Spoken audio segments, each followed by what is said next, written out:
I never imagined that a Christmas morning inside my own home, my sanctuary, the place where I stitched memories into every corner, would be the moment I felt like an outsider in my own family, yet that's exactly what unfolded last year, and even now, the memory sits heavy inside my chest like an ornament I can't bring myself to pack away.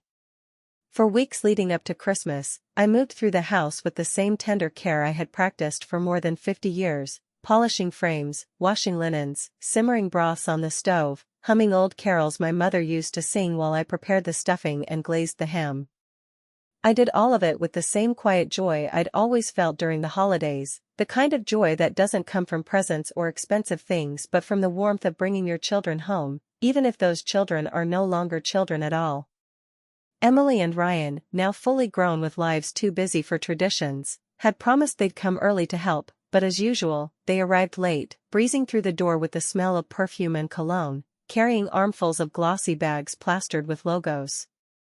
Their chatter filled the living room instantly, but it wasn't the kind that made a home feel alive, it was the kind that buzzed like static, loud and self-congratulatory, full of brand names and extravagant purchases and designer trends I couldn't pretend to care about.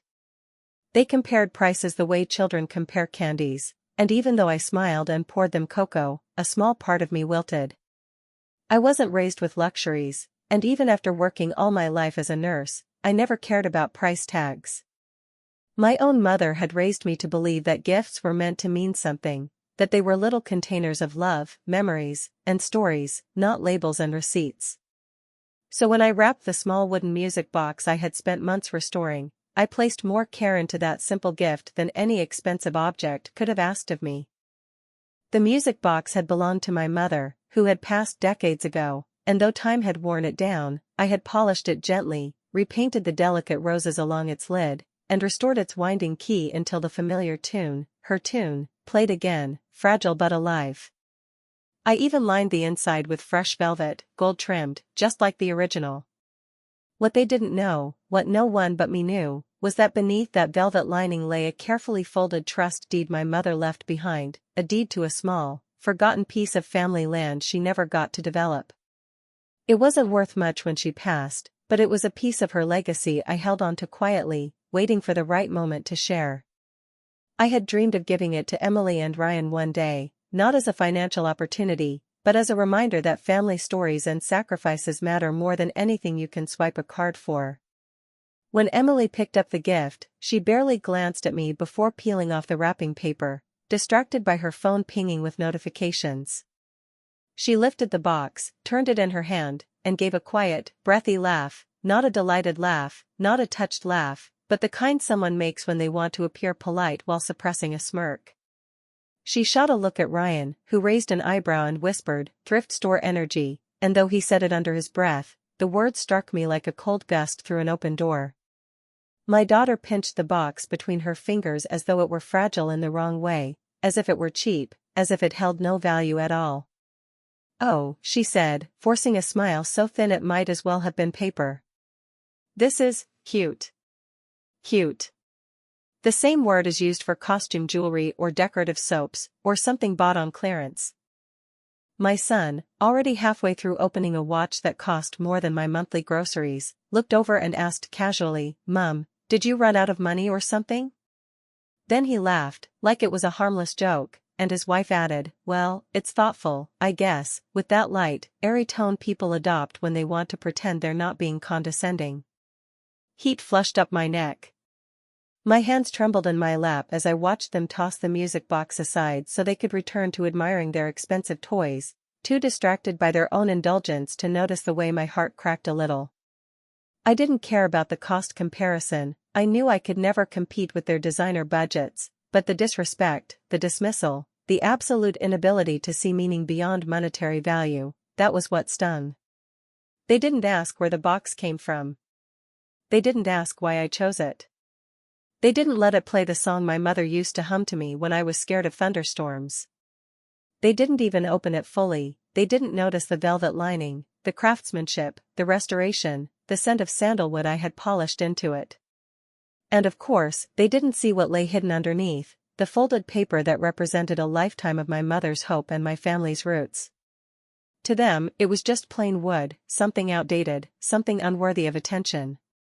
While they compared their gadgets and boasted about the holiday sales they had caught, my eyes drifted to the music box resting on the couch cushion, not carefully placed, not respected, but dropped like filler, like wrapping paper that missed the trash bin. I imagined my mother's hands on it, the way she used to open it gently, the way she pressed it against her chest the day she told me, "Not all gifts can be bought, sweetheart. Some gifts must be carried." She meant memories. She meant love. She meant heritage. And now, sitting in my own living room, surrounded by children I gave everything to, I realized they didn't understand any of it. Not a piece. Not a sliver. And the worst part? They didn't want to understand. The room felt suddenly crowded, not with people but with a feeling, a heavy awareness that somewhere along the way, my children had drifted into a world where I no longer fit. They saw me as someone old-fashioned, someone who didn't know brand names, someone whose gifts could never measure up. And while I stirred the gravy and listened to their conversation, while I carved the turkey and answered their shallow questions, while I smiled and nodded and played the role of the holiday mother they expected me to be, a quiet ache nestled under my ribs. I had raised them to be grateful, humble, and thoughtful. Yet here they were, blind to values that couldn't be scanned at a register. After the food was eaten and the mess was left for me, because of course it was, I watched them gather their expensive presents and load them into their cars, chattering about where they would show them off later. Not one of them said goodbye with true warmth. Not one hugged me deeply. Not one thanked me for the work I had done. And certainly none of them looked back at the little wooden box sitting on the coffee table like a forgotten dust collector. I picked it up the moment the door closed behind them. My hand shook as I opened it slowly, letting the music play, soft and imperfect, warbling with age but still painfully beautiful. I held the box against my chest the way my mother once did, and tears prickled my eyes, not because they had mocked the gift, but because they had mocked the meaning behind it, the meaning behind me. They didn't deserve to know what was hidden beneath the velvet lining. Not yet. They didn't deserve to know that the simple gift they had just dismissed held a deed that could reshape their futures. They didn't deserve to know the sacrifice my mother made to keep that land in our family. They didn't deserve the story that came with it, the strength it symbolized, the legacy I had once planned to pass on to them. Instead, as I sat alone in my living room that Christmas night, surrounded by the softly glowing lights and the fading echo of their laughter, I began to understand a painful truth. They didn't value the things I valued because they didn't value me the way I had hoped they did. Not truly. Not deeply. And that realization, as sharp and cold as winter air, began to plant the first seed of something new inside me, not anger, not bitterness, but a quiet determination. A shift. A turning point. Because they didn't know the power behind that tiny wooden box. They didn't know what they had held. They didn't know what they had mocked. They didn't know that the very thing they laughed at would become the key to the biggest turning point in their lives they had ever seen. They didn't know that this simple music box, dismissed in seconds, was about to change everything they thought they understood about Christmas, about family, and about the mother they believed they could overlook. And as midnight crept in and the tree lights dimmed, I made myself a silent promise: next Christmas would not look like this one. Not at all. After everyone left that night, rushing out the door with their glossy shopping bags, their expensive gadgets, and their careless goodbyes, I sat alone in the quiet glow of the Christmas tree lights, feeling that strange, hollow ache that comes when laughter lingers in a room long after the joy has gone. I replayed every moment of the day in my mind, each dismissive comment, each mocking smirk, each careless flick of the wrist that tossed aside the one gift I poured my heart into.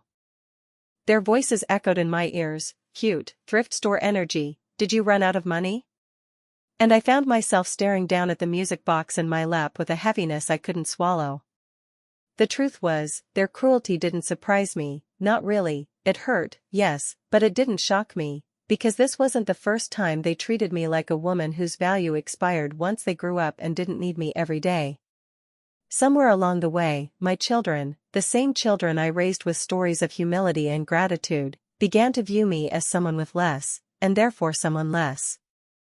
They saw my simple clothes, my aging hands, my quiet ways, and assumed that simplicity meant weakness or poverty or insignificance. They forgot that I had worked for decades, collected memories instead of luxuries, and built my life with love instead of price tags. They forgot that the woman sitting in front of them was the same woman who skipped meals to feed them, the same woman who worked night shifts so they could have Christmas mornings filled with magic, the same woman who would still give them her last dollar if they asked, because that was the kind of mother I was. But they didn't know the truth. They didn't know that the simple music box they mocked held inside it a secret I had never spoken aloud, a trust deed granting ownership of a piece of land left to me by my mother when she passed away. It wasn't a mansion or a gold mine, but it mattered. It mattered because it represented the last piece of her, a fragment of her dreams, land she had hoped to build on someday, land she had wanted to pass down through the family line. I kept it hidden, not because I wanted to hide wealth, because to me, its value was never measured in dollars, but because I was waiting for the moment when my children would be mature enough to appreciate legacy over luxury. As I held the music box that night, running my thumb along the grooves of the wood, I noticed something that made my heart sew itself into knots, a crack along the side. I remembered the moment I saw Emily toss it aside like a used napkin, her manicured fingers too delicate to care where it landed. My chest tightened as I gently pried open the lid, and when I lifted the velvet lining, I discovered a small tear at the corner. The deed was still tucked neatly underneath, but it had been creased, almost torn, and that tiny wound felt like a mirror of my own heart. Their words had hurt, but this? This careless damage to something that belonged not just to me but to the memory of the woman who raised me, that stung in a way that felt almost physical. In the days that followed, I found myself moving through the house as though wrapped in fog, replaying every detail of Christmas morning. I washed dishes on autopilot. I folded laundry without feeling the texture of the fabric. I cooked meals but hardly tasted them. My mind kept drifting back to the music box, to the tear in the velvet, to the way Emily wrinkled her nose at the gift and Ryan rolled his eyes. I wondered where I had gone wrong. Was it the way I raised them? Did I shield them too much from struggle? Did I unknowingly teach them that ease was something they were entitled to, rather than something to be grateful for? I wrestled with these questions in the early hours of the morning, in the late hours of the night, and everywhere in between. Should I confront them? Should I tell them how deeply they hurt me? Should I pretend it didn't matter? Should I teach them a lesson they would never forget? My heart leaned toward forgiveness because that is what mothers do, but something inside me, something I hadn't felt in years, whispered that this moment was too important to ignore. That letting this slide would only permit more disrespect, more entitlement, more dismissal of the things that mattered to me. And then life, in its strange and sometimes poetic way, handed me the answer without me even asking for it. The first call came from Ryan. He started with small talk, how the weather had been odd lately, how work had been overwhelming, how he and his wife were thinking of starting a new business. But I could hear it in his voice, the hesitancy, the attempt to soften his tone before asking for something. "Mum," he finally said, dragging out the word as it hurt him to speak it, "we're just short by a few thousand. Could you help us out a bit?" I didn't answer right away. I simply listened to the silence on the other end, the silence where gratitude should have been.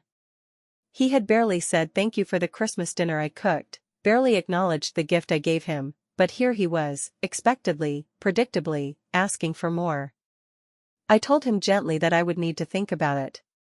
He seemed surprised I didn't say yes immediately. The very next day, Emily called. She didn't bother with small talk.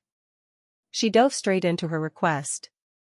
"Mum, my rent is due, and I'm short because holiday shopping screwed me over. Can you help me out just this once? Just this once." She said it as though she hadn't asked countless times before. As though my wallet and my life were nothing but extensions of her convenience. I listened to her list off the things she bought, new boots, a designer bag, skincare products, gifts for her friends, and each word cut deeper than the last. She had no shame. No hesitation. No awareness of how it felt to be treated like an endless resource. When I told her I needed time to think, she sounded startled. You need time?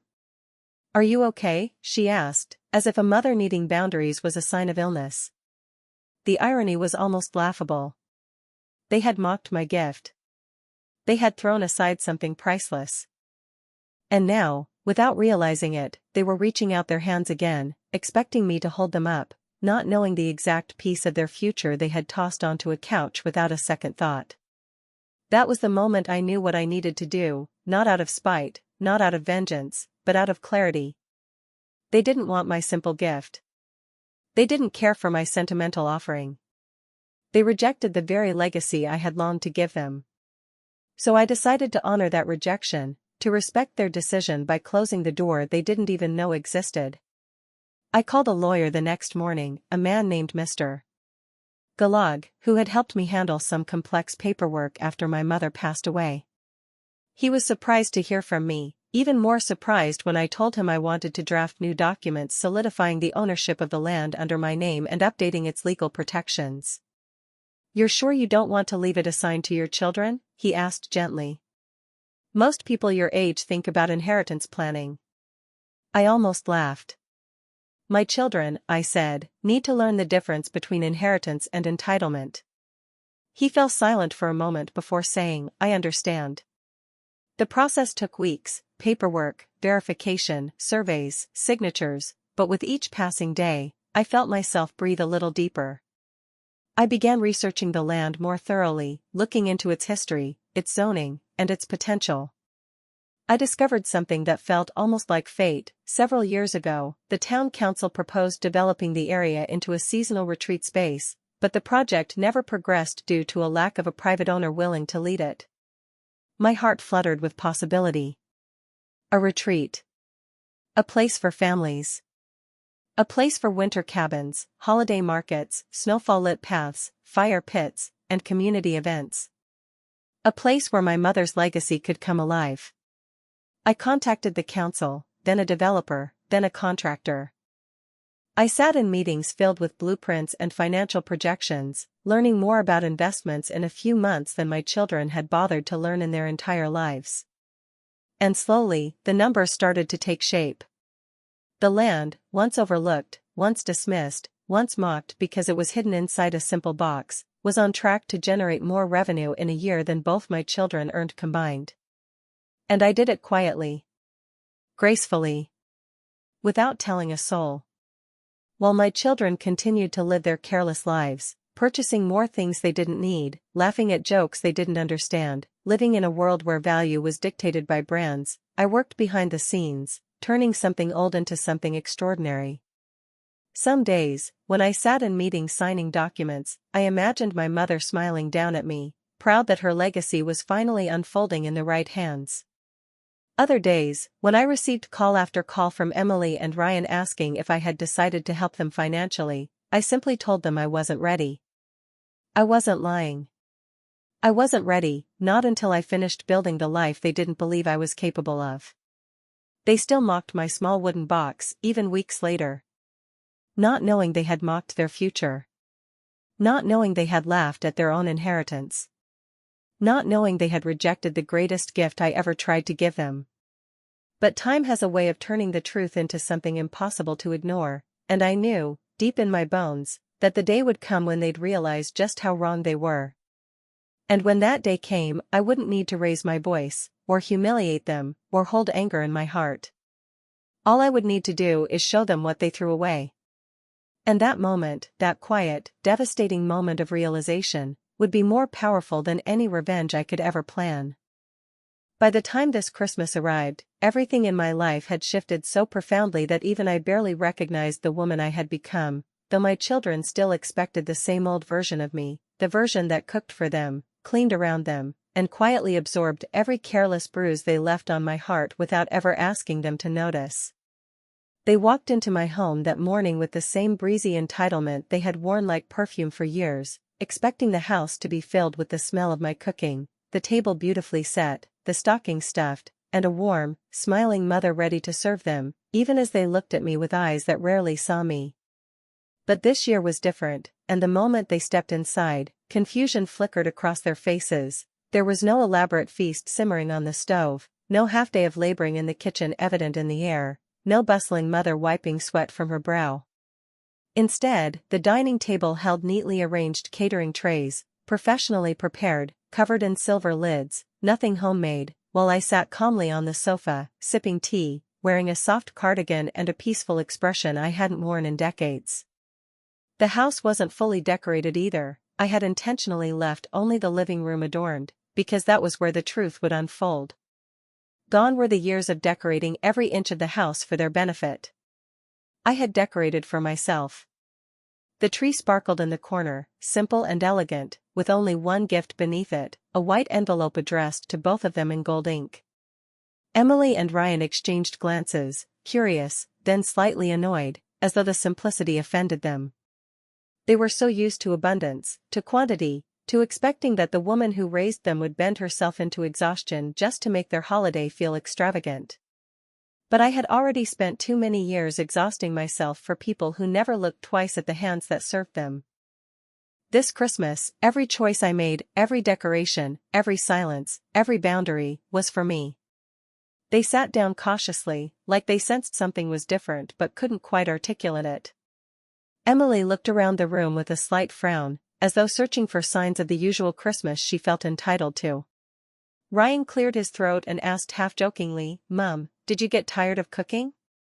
I smiled, not unkindly, and said, "I wanted something simpler this year."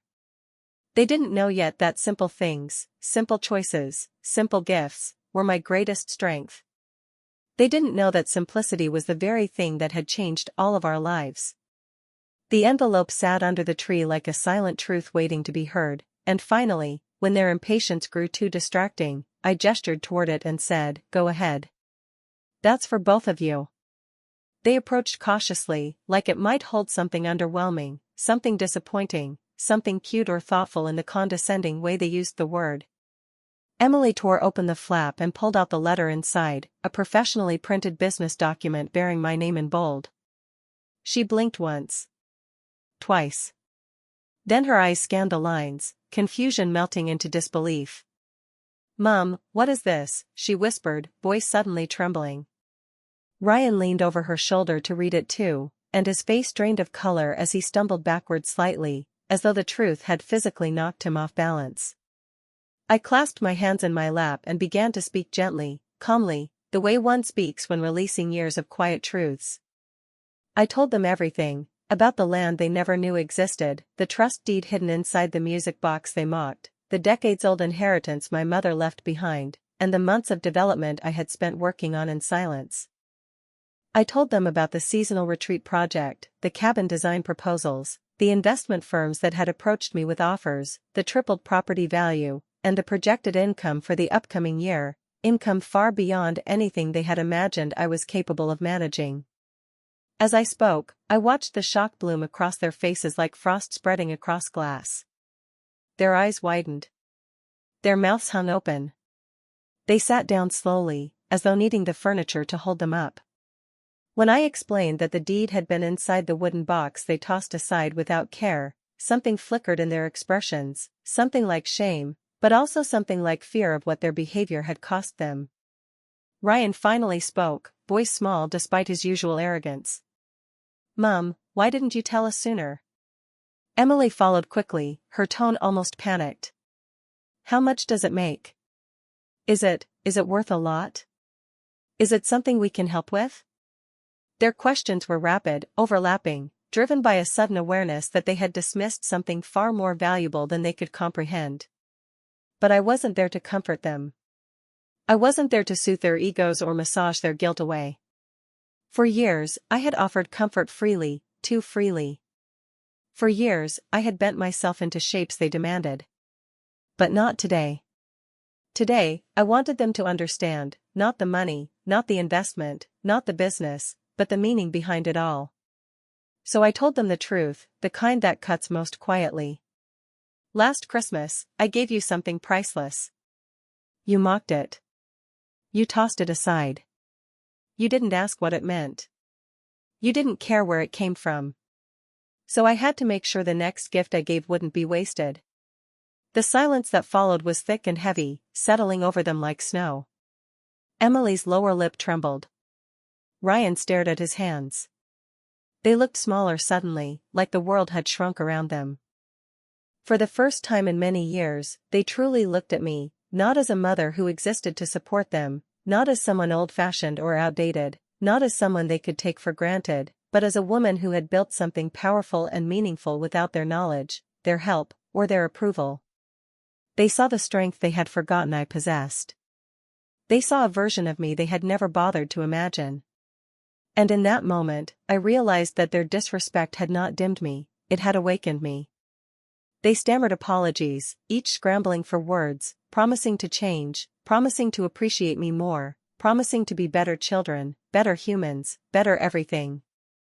Their apologies were messy, unpolished, and emotional. But I didn't react the way they expected. I didn't burst into tears. I didn't fall into their arms. I didn't tell them it was okay. I simply nodded and said calmly, understanding is the beginning of change, not the end of it. I stood up, walked to the shelf, and retrieved the music box, the same box they had laughed at, the same box they had mishandled, the same box that carried my mother's memory and my family's legacy. The crack was still there on the side, a small scar that mirrored the wound their carelessness had left inside me. I placed it on the coffee table between us and said, this was the first gift. And this year's gift is understanding. They stared at the box now as though it were sacred, as though it were made of gold, as though it were the most valuable object in the room. And perhaps it was, not because of the deed, not because of the financial opportunity, but because of the truth it revealed about who they had become and who I had chosen to become in response. For once, they saw the music box the way I had always seen it, a symbol of love, generosity, sacrifice, heritage, and the quiet power of a woman who refused to be dismissed. Emily reached out to touch the box but hesitated, withdrawing her hand as though she felt unworthy of it. Ryan stared at it with watery eyes, his throat bobbing as he tried to swallow. Their reactions did not fill me with triumph or bitterness, they filled me with clarity. They needed this moment. They needed to understand that gifts are not measured in price tags but in meaning. They needed to see the consequences of thoughtlessness, not as punishment, but as revelation. And I needed this moment too, not to watch them suffer, but to finally release the expectation that they would one day magically understand me without ever being shown the impact of their actions.